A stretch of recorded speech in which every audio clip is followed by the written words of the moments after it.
하나님께서 나일강을 피로 만드는 첫 번째 재앙에서 바로는 깨닫지 못했습니다. 지난주에는 우리가 뭐에 되냐면 나일강에 피로 물든 것을 우리가 은혜를 나누었습니다. 그래서 오늘은 이 두 번째 재앙으로 뭐냐? 개구리들이 바로의 왕궁과 신하의 집과 백성들의 집에까지 심지어는 떡반죽 그릇에까지 가득가득 차게 하셨어요. 이 12월쯤 되면 나일강에서 개구리 떼들이 수없이 올라오는 것을 보면서 애굽 사람들은 이 개구리야말로 애굽의 풍요와 축복을 주는 신이다라고 생각을 했습니다. 그래서 이 개구리는 뭐냐? 다신과 풍요의 상징으로 개구리 우상을 곳곳에 만들어 놓았어요. 그래서 몸체는 여성의 몸체이고 머리는 개구리의 모양을 한 개구리 우상을 헤크드라고 말합니다. 그래서 우리나라에서도 믿지 아니하는 사람들을 우리가 보면은 개구리의 같은 종류인 두꺼비를 우리는 복덩어리라고 생각합니다. 우리는 그 두꺼비를 하나로 우상을 섬겼고, 그리고 보면 우리가 금의 모양이나 이렇게 해서 보면은 두꺼비 모양으로 개구리 모양으로 해가지고 만들어서 금으로 만들어 가지고 몇 양씩 해가지고 그것을 우리가 또 신으로 섬기기도 하고, 이 두꺼비가 들어오면 복두꺼비다, 복이 들어온다, 그렇게 생각을 해서 많은 생각을 하고 지금까지 그렇게 또 숭배하며 우상을 섬기는 사람들이 우리나라에도 적지는 않습니다. 그래서 우리가 보면은 요즘에 보면은 술 선전할 때도 두꺼비에 대한 또 소주 광고가 있죠. 그것을 보면은 우리는 많은 것을 볼 수가 있고, 그리고 또 저기나 어디 약수터나 이런 데 가보면은 개구리 입을 통해 가지고 물이 이렇게 나오는 것을 우리가 볼 수가 있습니다. 그 물을 우리가 약수터에서 받아서 먹고 막 하는데 사실 그것은 굉장히 우상적인 거예요. 우리가 영적으로 보면 굉장히 그것은 안 좋은 것입니다. 그래서 가급적이면은 이 개구리 입에서 나오는, 그리고 또 꼬마아이가 소변에서 고추에서 오줌 싸듯이 우리가 받아먹고 낄낄 내리고 있는데 그것도 우상적으로 영적으로 굉장히 안 좋은 거예요. 그래서 우리는 그 물을 가급적이면 안 받아 먹는 것이 좋습니다. 그것이 영적으로 굉장히 안 좋은 것이고, 그 영적으로 굉장히 악한 영들을 나타내는 거예요. 그래서 이 나일강에서는 뭐냐면 이 개구리들을 축복과 풍요의 신이라고 생각하는 헤크드, 이 헤크드가 왕궁부터 신하와 백성들의 집에까지 가득가득 차면서 이제는 풍요의 신이 아니라 원수가 되어버렸어요. 한번 생각을 해보세요. 떡반죽 그릇이나 내가 그릇이라는 곳에는 문을 열고 찬장을 열고 밥을 하려고 하면 거기서 깨구리가 깨굴 또 이쪽에서 잠자는데 잠자고 옷장을 열려고 하는데 거기서 옷장에서 개구리가 깨굴 또 내가 밥을 먹는데 식탁 위에서 개구리들이 올라와가지고 깨굴. 이게 살만합니까? 어지러운 거죠. 전부들 다 자려고 하면은 침상이나 뭐에나 가는 곳마다 이 개구리들이 펄쩍펄쩍 뛰어다니면서 옆에서 깨굴 또 여기서도 깨굴 하는데 시끄러워서 잠 못 잡니다. 지금 이제 농사철이 돼가지고 모내기 할 때 되면은 항상 밤에 지나가면 개구리들이 깨굴거리죠. 새벽에 이제 새벽 기도나 이제 이렇게 하고서는 이제 옆으로 이제 차를 옆에다가 주차를 하는데 올라오면은요, 그 논에서 전부 다 개구리 소리가 막 우러대기 시작합니다. 합창을 하게 되죠. 그 개구리 소리가 어떻게는 듣기는 좋아요. 근데 이것을 계속 24시간 듣고 있다고 한번 생각해 보세요. 지겹죠. 또 냄새도 나잖아요. 이것을 이 재앙을 받아들이고 있고, 이 애굽 사람들이 이것이 당시 자기들이 그 당시의 벽화를 보면요, 왕이 식사를 하는 식탁에까지도 이 개구리들이 가득 올라와 있었음을 볼 수가 있어요. 그 벽화에도 왕이 먹는 그 식탁에도 개구리들을 많이 그림을 그려놨어요.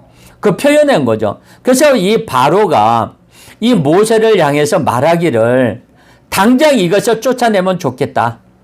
그리고 언제 이 개구리 떼들을 철수시킬까요? 하고 바로가 또 모세가 또 물어봅니다.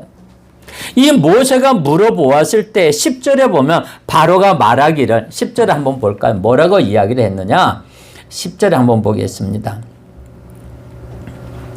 자, 시작. 그가 이르되 내일이니라. 모세가 이르되 왕의 말씀대로 하여 왕에게 우리 하나님의 여호와 같은 이가 없는 줄을 알게 하리니 그랬어요. 자, 그러면은 너희가 이것이 언제가 좋겠냐? 그랬더니 내일 당장 쫓아내라. 내일 당장 쫓아내라. 그렇게 된 거예요. 그래서 내일 당장 이 개구리들을 쫓아내라. 이 풍요와 축복을 가져다 주는 신이라면 많으면 많을수록 가까이 있을수록 굉장히 좋은 것 아니에요? 한번 생각을 해보세요. 나에게 복을 주고 나에게 복의 근원이 되고 나에게 행운을 주고 나에게 우리 모든 문제를 해결해 주고 나에게 우리 집안에 있는 모든 일이 잘 되게 하는데 그 신들이 많으면 많을수록 더 좋은 거 아니에요? 그래요, 안 그래요? 그런데 이 사람들은 그게 아니라는 거죠. 신이 신답게 여기는 것이 아니에요. 신이 나를 괴롭게 만드는 거예요. 신이 나를 해롭게 하는 거예요. 신이 나를, 우리 가정을 더 못 살게 만드는 거예요. 이게 신인가요? 일본에서 어떤 가정에서 불이 났는데 이 사람이 빨리 불을 피할 생각을 안 하고 가방에다가 각종 우상들을 섬겼는데 그 각종 우상들을 막 가방에다 막 주워 담더래요. 막 불이 나가지고 막 이게 불전장에서 위에서 막 불덩어리가 떨어지고 있는데 이 사람이 전부 다 거기에 있는 신들을 막 담아가지고 오는 거예요. 그래서 물었대요. 야, 그거 너 왜 이렇게 늦었냐? 너 하마터면 너 죽을 뻔했어. 그랬더니 야, 저기 내가 모시고 있는 신들을 내가 구하느라고. 아니, 사람이 신을 구해요? 사람이 신을 구하는 거예요? 그 신이 사람을 구해주는 거예요. 신이 사람을 구하는 거잖아요. 그런데 여기서는 마찬가지로 자기가 신으로 모시고 있는 개구리들이 너무나도 힘든 거예요. 너무나도 자기를 못 살게 구는 거예요. 그런데 정작 그들의 삶 속에 뛰어든 개구리를 보면서 왕부터 백성들은 질색을 합니다. 하나님께서는 개구리가 그들에게 다가감으로 인해 불편을 주고 짜증을 나게 하는 그런 차원이 아니라 애굽 사람들의 우상의 허구를 깨트리시고자 하는 주님의 깊은 의도가 이 개구리의 재앙에 있다고 하는 사실을 믿으시기 바랍니다. 그냥 여기서 개구리를 주어 재앙을 주는 것이 아니라 하나님의 뜻이 뭐냐? 너희들이 신으로 섬기는 이 개구리가 우상이 얼마나 너희들에게 이게 하찮은 동물이겠냐? 이 하찮은 곤충이겠느냐? 너희들은 이것을 본받지 마라 하는 거예요. 너희들은 이것을 섬기지 말라는 거예요. 우리는 그랬습니다. 여기에 대해서는 우리가 어떻게 내가 신으로 섬겼고 내가 신으로 생각하고 있는 이 개구리들이 나에게 도움이 되어야 되고 나에게 이롭게 되어야 되는데 그렇지가 못하는 거예요. 이것이 진정 나에게 도움이 되고 나에게 우리 가정에 복이 되고 우리 가정에서 하나님의 그 은혜로 하나가 되어야 되는데 그렇지가 못하는 거예요. 그러니까 이 개구리들이 여기에 보기에는 하나님이 너희들은 이 하찮은 것을 너희들은 알 수 있다. 이것은 아무것도 아니다. 그러는 거죠. 첫 번째 피재앙에는 끄떡도 하지 않던 바로가 개구리 재앙을 만나면서 항복을 했습니다. 뭐라고 항복을 하느냐? 이 개구리들을 쫓아내 주기만 한다면 너희 백성들을 데리고 가도 좋다. 그러니 너희 하나님께 구해서 제발 좀 쫓아내줘라 라고 바로에게 애원하고 있는 장면이 바로 8절에 나와 있어요. 한번 볼까요? 8절에 뭐라고 되어 있느냐?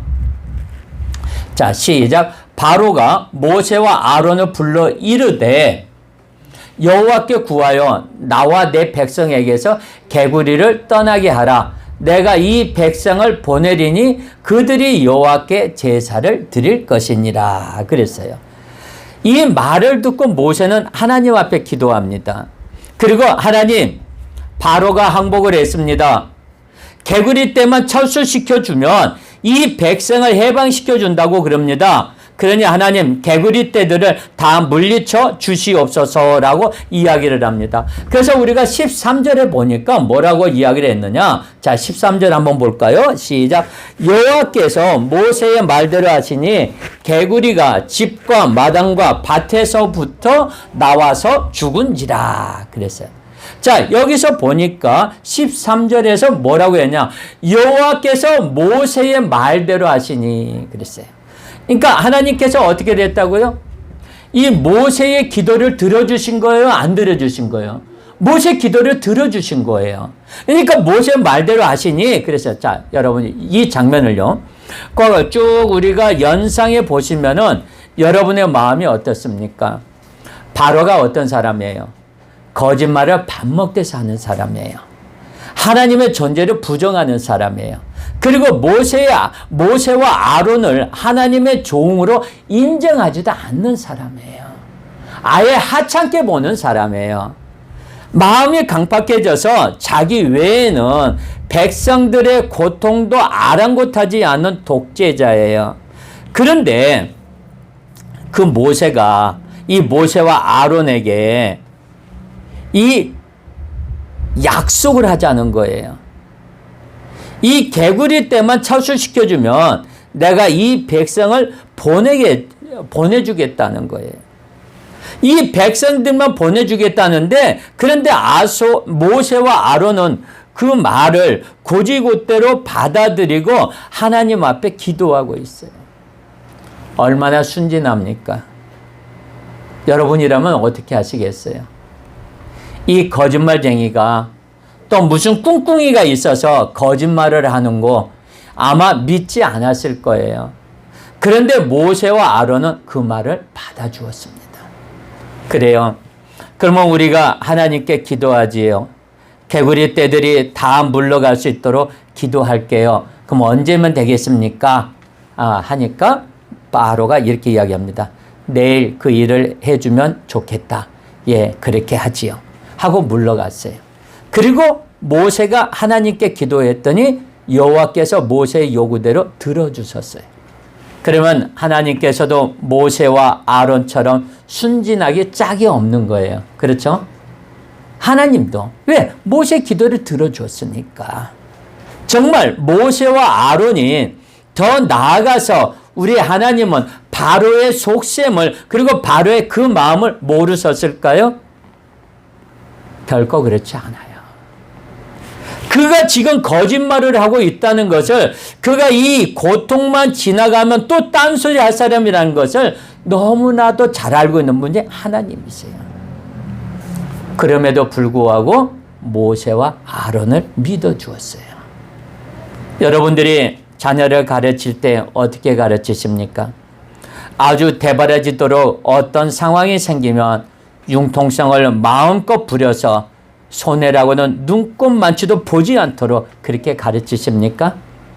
아니면 때로는 손해를 보더라도 순수하고 정직해야 한다고 가르치십니까? 목사는 성도들이 때로는 거짓말을 해도 들어줍니다. 우선 성도들을 믿어야 하는 것이 목사의 중요한 모습입니다. 그러다 보니까 거짓말인 줄 알면서도 분명히 이 사람이 내게 거짓말을 하고 있는 것을 알면서도 그렇습니까? 하고 들어줍니다. 왜 들어줍니까? 기회를 주는 것이지요. 저희가 지난번에 이제 교회 이제 교회에서 이제 기도하고 있고 말씀을 보면서 이제 붕회를 나가려고 준비를 하고 있는데 어떤 한 분이 왔어요. 한 분이 와가지고 그분이 나한테 이런 이야기를 하시더라고요. 목사님, 여기 목사님 되세요? 그랬더니 예. 제가요, 집에 강원도인데요. 강원도에서 와가지고 강원도로 가려고 하는데 차비가 좀 모자른데 목사님, 저에게 내가 강원도 갈 수 있게끔 차비 좀 빌려주실 수 있겠습니까? 그랬어요. 예, 그렇게. 그러면 왜요? 차비가 얼마나 필요한데? 그랬더니 2만 원이 있어야 됩니다. 그래요? 2만 원 있어야 돼요? 예, 2만 원 있어야 됩니다. 그러면 그거 가지면 고향에 가실 수 있어요? 예. 그러면 그 고향에 가서 제가 집에 가서 목사님한테 붙여드리겠습니다. 그랬더니, 아, 그래요? 알았습니다. 그러면서 이제 돈 2만 원을 드렸어요. 돈 2만 원을 드리고서는, 아, 그러냐고. 그러면서 이제 그 사람이 갔어요. 목사님, 감사합니다. 감사합니다. 제가 꼭 집에 가서 제가 전화 드리겠습니다. 그렇게 하세요. 그러면서 그 사람이 나는, 사실 그 사람이 진짜까, 가짜까 하는 것보다는 저 사람이 가짜라는 것에 대한 마음에 들어오더라고요. 그래서 그러냐고. 그래 놓고서는 이제, 며칠이 지났어요.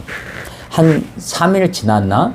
지났는데 이제 수원에서 이제 하는 목사님 나 수원에서 저기를 하는데 집회를 하는데 와서 좀 기도 좀 해주고 와서 좀 협력사역자로서 좀 도와달라고. 그래. 예, 그래, 알았어요. 그리고서 갔는데 이제 거기를 딱 가가지고서는 이제 수원에 내려가서 저녁을 먹는데 저녁을 이제 식당에 가서 저녁을 딱 먹고 주문을 하고서는 앉아 있는데 어떤 사람 하나 들어와요. 근데 가만히 들어오니까 전에 우리 교회에 왔던 사람이에요. 교회에 왔던 사람이 수원의 식당 주인에게 집이 강원도인데 나하고 똑같은 레파토리의 이야기를 하는 거예요.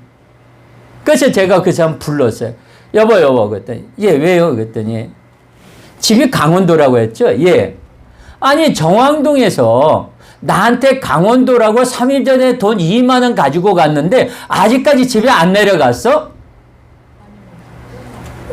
가는 길이야? 내가 웃으면서 그랬어. 그랬더니 그 주인이 저놈 그래 그런 거예요. 그랬더니 이 사람이 아니 너 당신 우리 교회 와가지고 2만 원 내가 줬잖아. 그랬더니 가만히 쳐다보니까 그랬더니 얼른 나가버리더라고. 그랬더니 그 주인이 뭐 하는 사람인데요? 아니 우리 교회 와가지고 내가 집이 경기도 시흥시 정왕동인데 정왕동에 와가지고 한 3일 전에 교통비가 차비가 집에 내려가야 되는데 차비가 없다고 그래가지고 내가 돈 2만 원 차비가 필요하다고 그래서 2만 원 줬는데 아직 저 사람이 안 갔다고 그랬더니 막 웃고 말았습니다. 그래요.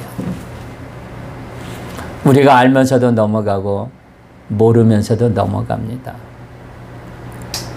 왜? 그 사람이 불쌍하니까. 오죽했으면 여기까지 와서 거짓말을 하겠는가. 그러는 거예요. 저도 그러면서 자랐습니다. 거짓말을 하면서 자랐고 어머니 아버지의 호주머니에서 지갑에서 돈을 빼가가지고 맛있는 거 사 먹고 그러면서 자랐어요. 그것이 다 나쁜 짓을 하는 거죠. 근데 왜 들어줍니까? 기회를 주는 것이죠. 첫 번째 피재앙에서도 두 번째 개구리 재앙에서도 하나님의 긍휼하심이 물씬 흘러나오고 있습니다. 그런데 바로는 생각합니다. 저 멍청한 것들이 지금 딴 생각 가지고 그러는데도 그것도 모르고 하나님께 기도하겠다고 내일 당장 해결해 주겠다고 하는구나 하면서 아마 속으로 쾌재를 불렀을지도 모릅니다. 때로는 하나님조차도 속일 수 있다고 생각하고 우리 스스로 만족에 빠지는 경우도 있습니다. 마치 바로와 같이 말입니다. 그러나 하나님께서는 모세의 기도를 응답해 주셨습니다. 개구리 떼들이 다 죽었습니다. 풍요와 다신의 신 헤크드는 이제 애굽 사람들에게 있어서 축복되고 유익한 존재가 아니라 아주 불편하고 도움이 안 된다고 하는 것을 체험적으로 알려주고 개구리 떼들은 물러갔습니다. 우상의 허구를 주님께서 체험적 사건으로 깨닫게 하신 거예요. 사람에게 있어서 체험이라고 하는 것은 참으로 중요합니다. 희망과 자유를 노래했던 시인 히트먼에게 어느 의사가 와서 말을 합니다. 제가 의사 생활을 한 지가 30년이 되었습니다. 30년 동안 수많은 처방을 내가 했습니다만 지금 생각해 보면 아픈 사람에게 가장 좋은 약은 사랑이라고 하는 것을 알았습니다. 라고 의사 선생님이 히트먼에게 이야기를 합니다. 그랬더니 그 말을 들은 히트먼이 사랑이란 약이 잘 안 들으면 그때는 어떻게 합니까? 라고 그러니까 의사 선생님이 대답하기를 그때는요 사랑의 약을 2배 더 쓰지요 라고 이야기를 합니다. 그래서 성경은 말합니다. 사랑은 허다한 허물을 덮어줍니다. 아무리 여러분의 생각으로 이것만은 안 된다고 생각했던 것도 예수 십자가의 사랑의 힘으로 덮어야 된다고 하는 것을 우리는 이 시간에 고백해야 될 줄로 믿습니다. 어느 가정에 강도가 침입해서 잠자던 주인을 칼로 위협하며 돈을 내놓으라고 하니까 주인이 깜짝 놀라서 자기가 가지고 있던 돈을 다 꺼내서 주었어요. 제가 돈을 모아보니까 390환이 되었죠. 굉장히 옛날 이야기죠. 390환이라면.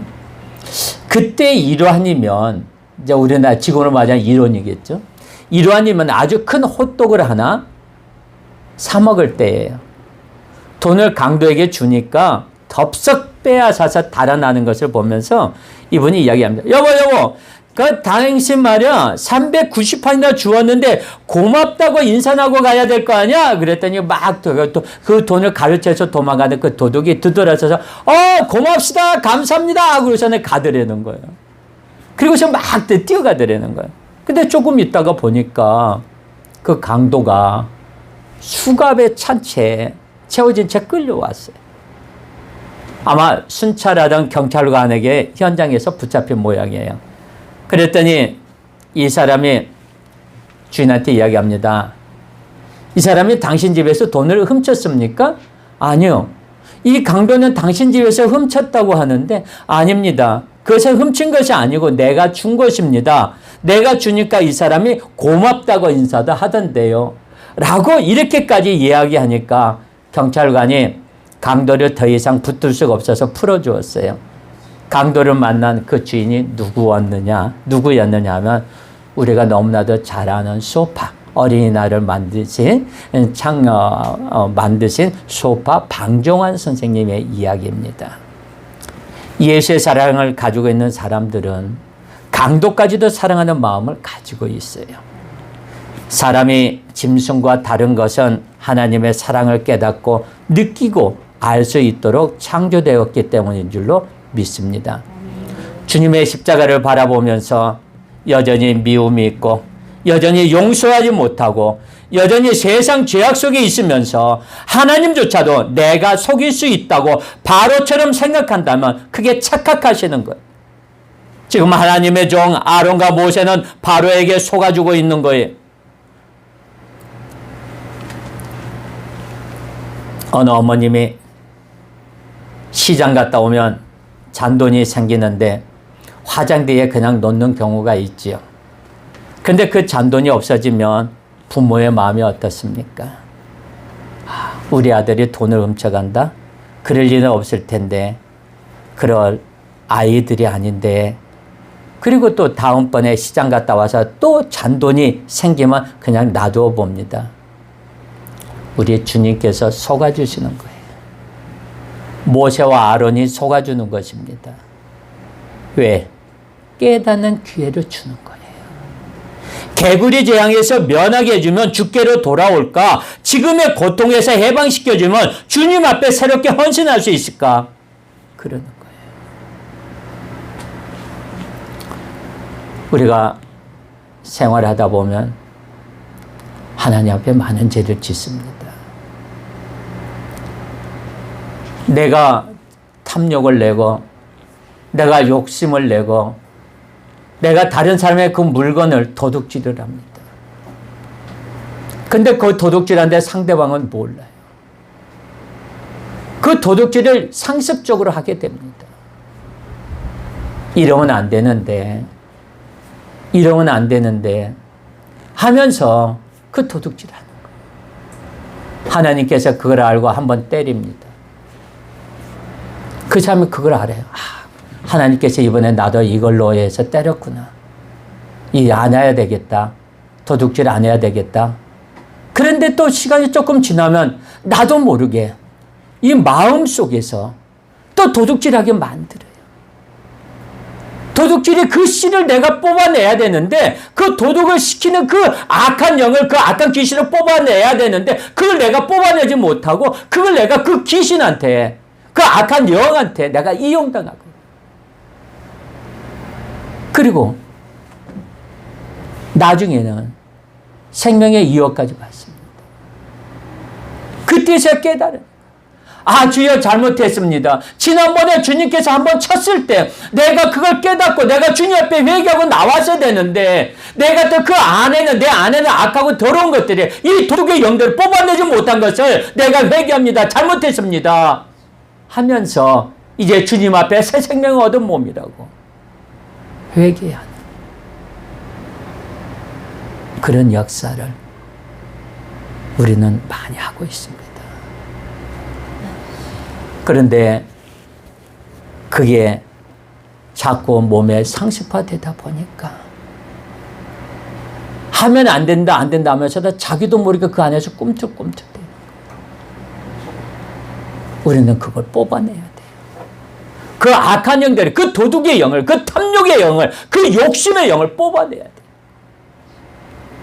하나님 앞에 머리에 손 얹고 배에다 손 얹고 악하고 더러운 것들은 떠나갈지어다. 욕심의 영, 탐욕의 영은 떠나갈지어다 하고 내가 명령 기도를 해야 돼. 그걸 쫓아내야 돼.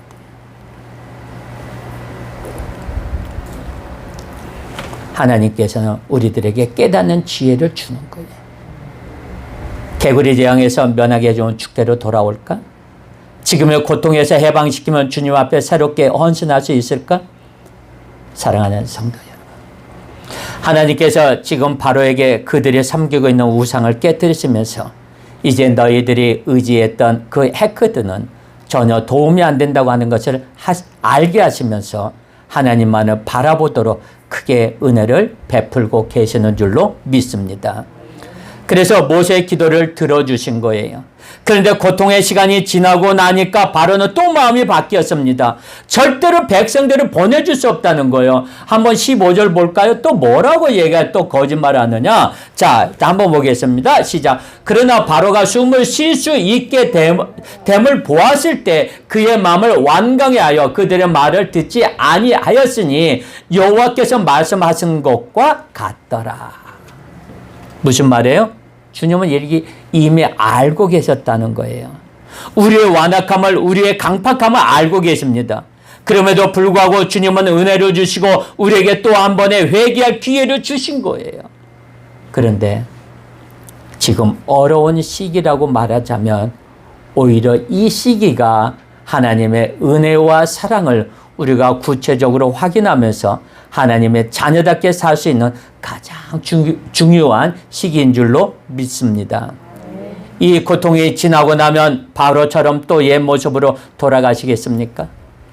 그렇다면 고통이 우리에게 무슨 의미가 있겠습니까? 이 기간 동안 주님을 바로를 만나기를 주님의 이름으로 축원합니다. 이 기간 동안에 주님을 만나기를 다시 한번 예수님의 이름으로 축원합니다. 이 기간 동안에 하나님의 사랑을 구체적으로 만나는 그리고 깨닫는 기간이 되기를 다시 한번 주님의 이름으로 축원합니다.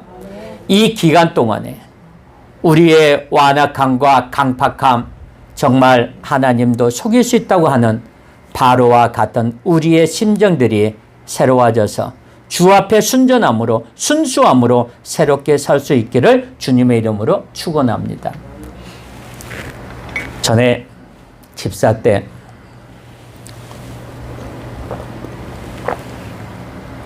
사업을 한답시고 필리핀에 간 적이 있었어요.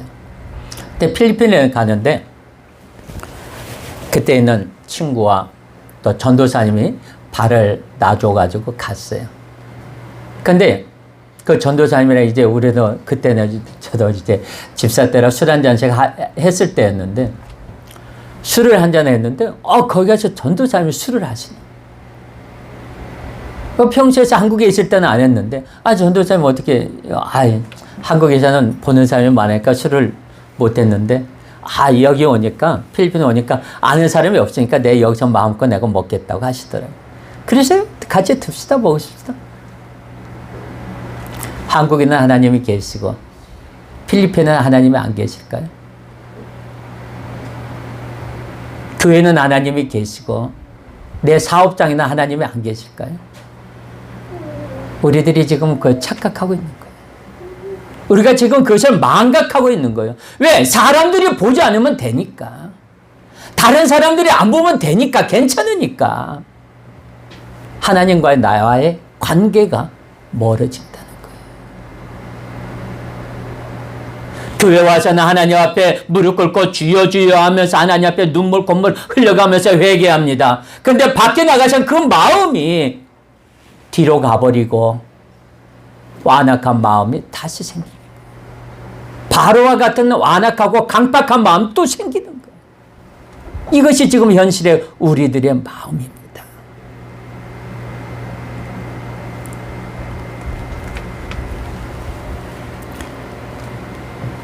그것이 주님께서 우리에게 주시는 메시지라고 하는 거예요. 그 주님의 뜻을 깨달아야 합니다. 하나님이여 나로 하여금 이 고난의 터널 속에서 하나님을 바로 보게 하여 주시옵소서. 그리고 하나님이 원하시는 성도의 길을 바로 가게 하여 주시옵소서. 고난이 오면 어떻고 행복의 기간이 오면 어떻습니까? 궁핍에 처할 줄도 알고 풍부에 처할 줄도 알아야 일체 비결을 배웠다고 고백하는 바울 사도와 같이 어떤 경우에도 주님 앞에 그 믿음 지키고 충성의 삶을 살아가는 천천후 신앙의 동방교회 성도들이 되시기를 예수님의 이름으로 축원합니다.